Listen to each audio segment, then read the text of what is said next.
موسیٰ علیہ السلام آئے نا تابوت میں، تو فرعون نے کہا انہو قاتلی، یہی ہے مجھے قتل کرنے والا۔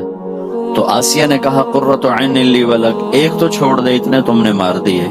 تو اس کے کہنے پہ چھوڑ دیا۔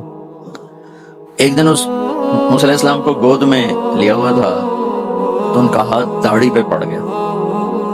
فرعون زور لا بیٹھا، داڑھی نہ چھڑا سکے۔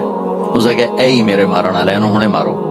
آسیہ نے پھر محنت کی، نہیں بچہ ہے، انہوں نے کہا میں اس کا امتحان لیتا ہوں۔ تو ان کے سامنے سرخ یاقوت رکھا اور سرخ انگارے رکھے کہ اگر تو اس نے یاقوت پہ ہاتھ ڈالا تو یہ وہی ہے جو مجھے مارے گا، انگاروں پہ ہاتھ ڈالا تو چلو پھر بچہ ہی ہے۔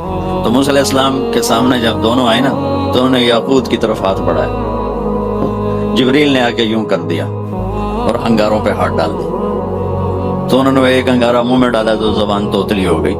یہ انسان کے اندر ایک خوبی ہے، یہ ہر چیز میں خوبصورتی چاہتا ہے۔